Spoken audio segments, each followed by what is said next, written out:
Hi viewers, welcome to our channel. ప్రస్తుతం మనతో పాటు ప్రముఖ political analyst and producer Tripuneni Chittibabu garu ఉన్నారు. వారితో ఒకసారి మాట్లాడదాం. నమస్కారం సార్. నమస్తే. సార్, లోకేష్ గారిని డిప్యూటీ సీఎం చేయాలి అన్న ఒక ప్రస్తావన మళ్ళీ తెరపైకి రావడం, చర్చ జరగడం మనం చూస్తున్నాం. సో టీడీపీ నేతలంతా కూడా చంద్రబాబు నాయుడు గారి పైన ఒక ప్రెషర్ క్రియేట్ చేయడం వాళ్ళంతా కూడా లోకేష్ గారిని ఏ విధంగా అయినా డిప్యూటీ సీఎం చేయాలని చెప్పేసి అంటున్నారు. దీని పట్ల ఇప్పుడు జనసేన వాళ్ళు కొంత ఆందోళన అయితే మొదలైంది. అంటే పవన్ కళ్యాణ్ గారు డిప్యూటీ సీఎం గా ఉండడం మనం చూస్తున్నాం. మరి ఆయన తీసేసి లోకేష్ గారిని చేసే అవకాశం ఉందా, లేకపోతే ఇద్దరిని ఉంచే అవకాశం ఉందా? ఆయన తీసేసి చేయడు, అలా చేయడు. ఉంచి పక్కన పెద్ద గీత గీయటం ఇది. అసలు గత ప్రభుత్వం అప్పుడు 4 డిప్యూటీ సీఎంలు ఉన్నారు. డిప్యూటీ సీఎం అనేది ఉన్న పేరు తప్పితే స్పెషల్ ఏమీ లేదు. అందరు మినిస్టర్ లాగానే ఆ మినిస్టర్ అని. ఇది starting game. Chandrababu game start చేశాడు. ప్రెషర్ అంటాం అంతా ఉట్టి మాట. ప్రెషర్ ఉండదు. ప్రెషర్ అని చెప్పి అందువల్ల లోకేష్ కి ప్రామినెన్స్ ఇవ్వాలి. ఎందుకంటే ఇతను డిప్యూటీ సీఎం అంటే ఇతను ఏదో అసలు తనే సీఎం లెవెల్లో ఫీల్ అయిపోతాడు. పవన్ కళ్యాణ్ సీఎం లెవెల్లో ఫీల్ అయిపోయి వాళ్ళకి వార్నింగ్లు, వీళ్ళకి వార్నింగ్లు, హోమ్ మినిస్టర్ వార్నింగ్, ఏది పడితే అది మాట్లాడేస్తాడు. ఏదో తనే సీఎం లెవెల్లో ఆర్డర్స్ పాస్ చేస్తున్నాడు. అది కంట్రోల్ చేయటానికి. నువ్వు సీఎం కాదు, ఓన్లీ డిప్యూటీ సీఎం అంటే as good as any other minister ఎంతో అంతే. నీకు సపరేట్ ప్రోటోకాల్, సపరేట్ అధికారాలు ఉండవు కనుక నీ కంట్రోల్లో ఉండని చెప్పడం కోసం ఇంకో డిప్యూటీ సీఎం తీసుకొస్తున్నాడు. సో దట్ రేపు డెఫినెట్ గా పార్టీలోనూ పొజిషన్లోనూ లోకేష్ డామినేట్ చేస్తాడు డెఫినెట్ గా. అలా డామినేట్ చేయడానికే ఇప్పుడు ఉండి మాట్లాడితే డిప్యూటీ చీఫ్ మినిస్టర్ డామినేట్ చేసాడని ఉంటది కదా. అలా కాకుండా అతను డిప్యూటీ సీఎం గా ఈ విల్ టేక్ ఛార్జ్. ఆటోమేటిక్ గా చిన్న గీత పక్కన పెద్ద గీత గీస్తే ఆ చిన్న గీత అయిపోద్ది కదా. పవన్ కళ్యాణ్ అనే గీతకు పక్కన పెద్ద గీత గీయటానికి స్ట్రాటజీ చేశాడు ఆయన. ఈ చాలా జరగబోతుంది. ఇంకా రాబోయే కాలంలో మనం చాలా చూస్తాం.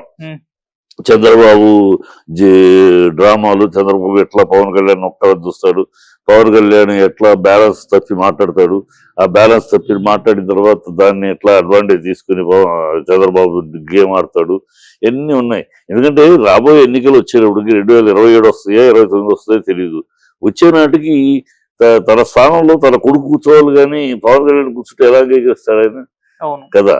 సో ఇప్పుడు పవనే అంటున్నాడు రాబోయే 15 ఏళ్ళు ఇదే ప్రభుత్వాన్ని. సో కూటమే ఉంటది, కూటమిలో తను ఉంటాననే కదా ఆ మాటలో గ్యారంటీ. కూటమే ఉంటుందని. సో కూటమిలో ఉంటది కనుక సీఎం క్యాండిడేట్ పవన్ అని ఊహించుకుంటున్నాడు. పవన్ కాదు, లోకేష్ అని ఎస్టాబ్లిష్ చేస్తాడు. పవన్ అంతవరకే, నువ్వు అంతవరకు ఉండు, రేపు ఇంకేదైనా వస్తే సెంట్రల్ పంపించేస్తాడు. మీరు సెంట్రల్ మంత్రి పదవి తీసుకో, అక్కడ అవసరం మనకి, మన పార్టీకి సెంట్రల్ లో మనిషి అవసరం, నీలాంటాడు ఉంటే కరెక్ట్ అని చెప్పి ఏదో నీకు బాగా ర్యాప్ ఉంటుంది అక్కడ వీళ్ళని ఇలా ఏదో జిమ్మిక్లు చేసి అతను అలా పంపిస్తాడు.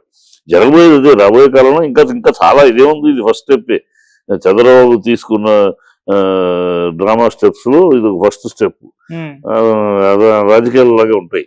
నిదానంగా ఎక్కడ గొంతు వేయాలి, ఎవరి గొంతు ఎట్లా కొయ్యాలి, ఎవరికి వెనుపూట ఎట్లా పొడవాలి. పవన్ కళ్యాణ్ ఎంత సమర్థించుకోగలిగిన సమర్థుడు కాదు. అవునా, ఆవేశంగా ఏదో మాట్లాడు తప్పితే ఏం మాట్లాడతాడు, ఇవాళ ఏం మాట్లాడతాడు, ఏది ఒక నిలకడ లేదు, నీతి లేదు, ఏదో మాట్లాడుతూ ఉంటాడు. ఆ పిచ్చి అరుపులు తప్పితే ఏం మాట్లాడు. ఆ అరుపులతో ఏదో పెద్ద గొప్పగా వాటికి సీఎం గా ఉండి డిప్యూటీ సీఎం గా నార తీసి తోలు తీస్తాము. ఏం పిచ్చి భాష. ఏదో అపోజిషన్ లో ఉన్నప్పుడు ఏదో వాగావు, ఇప్పుడు డిగ్నిఫైడ్ గా మాట్లాడాలి. నార తీస్తా, తొక్క తీస్తా, తోలు తీస్తా, ఏం భాష అది? పిచ్చి భాష మాట ప్రజలు అసహించుకుంటున్నారు. ఇదేవిడండి బాబు, వీడు పదవికి అనర్హుడుగా ఉన్నాడు. మాట మామూలుగానే ఏదో మాట్లాడతాడు ఓకే అనుకుంటే, సీఎం పదవి డిప్యూటీ సీఎం గా కూర్చుని కూడా ఈ వీధి రౌడీ భాషలాగా ఈ భాష ఏంటి? ఈ చట్టం ఉంది ఈయన చేతిలో, చట్టం ఈయన అధీనంలో ఉంది. చట్ట ప్రకారం చర్యలు తీసుకుంటామని చెప్పాలి ఎవరైనా సరే. చట్ట ప్రకారం ఎంత టోళ్ళైనా సరే చర్యలు తీసుకుంటాం, వాళ్ళని తగిన చట్ట ప్రకారం శిక్షిస్తామని చెప్పాలి. కానీ తొక్క తీస్తాం, తోలు తీస్తాం, నార తీస్తాం, ఏం భాషది? మా మంత్రి ఒక రాజ్యాంగంగా మాట్లాడే భాషైనా అది ప్రజలు అసహించుకుంటున్నారు. అతను అలాగే మాట్లాడి ప్రజలు వచ్చి అనిపించుకుంటాడు. ఆ పొజిషన్ లో లోకేష్ పైకి లేపుతాడు ఈయన. అది ప్రజాభిప్రాయం కోసం లోకేష్ గారు చెబుతారు. ఇప్పుడు మినిస్ట్రీలు కూడా రేపు నెక్స్ట్ ఇంకో స్టెప్ వస్తుంది. అయినాక expansion of ministry, reshuffling of ministry అంటాడు. పవన్ కళ్యాణ్ చేతిలో 4 మినిస్ట్రీల్లో ఒకటో రెండో వేరే వాళ్ళకి ఇస్తాడు. ఆ వేరే వాళ్ళలో కూడా ఎవరికి తన బీజేపీకి ఒకటి అంటాడు, ఇంకోటి 159 ఎమ్మెల్యేలు వచ్చిన పార్టీలో ఇంకా చాలా మంది నిరాశనిస్తులు వాళ్ళకి ఒకటి అంటాడు. పవన్ కళ్యాణ్ టీంలోనే ఇంకొకళ్ళకి అంటాడు. పవన్ కళ్యాణ్ తీసేసి ఆ పదవి ఇంకొకరికి ఎవరికి కట్టబడతాడు వాళ్ళ పార్టీలోనే ఉన్నాయేమో అని. సో ఇలాంటివన్నీ చేస్తూ ఉంటాడు పవన్ కళ్యాణ్. అలా నిదానంగా తొక్కుట కార్యక్రమం ప్రారంభమయ్యే. అండ్ మరి ఇది ఇటువంటి నిర్ణయాలు అనేవి సార్ మరి కూటమిలో ఇది మన చుచ్చు పెట్టే ఛాన్స్ ఉందా? ఇది చివరి వరకు కొనసాగే అవకాశం లేదని కొంతమంది అభిప్రాయపడుతున్నారు. కూటమిని ఏం చేయలేదమ్మా, ఏమో 150 సీట్లు వచ్చిన చంద్రబాబుని ఏం చేస్తారు ఎవరైనా? వీళ్ళు 22 సీట్లతో ఏం పొమ్మంటే పోతే ఏముంది, పోతే ఏమీ లేదు. పవన్ కళ్యాణ్ ఈ కూటమిలో ఉండబట్టి 22 సీట్లు, కానీ ఒంటరిగా ఉంటే ఏముంది? ఒంటరిగా ఉంటే అసలు ఓటేసేవాడు డిపాజిట్లు కూడా రావు.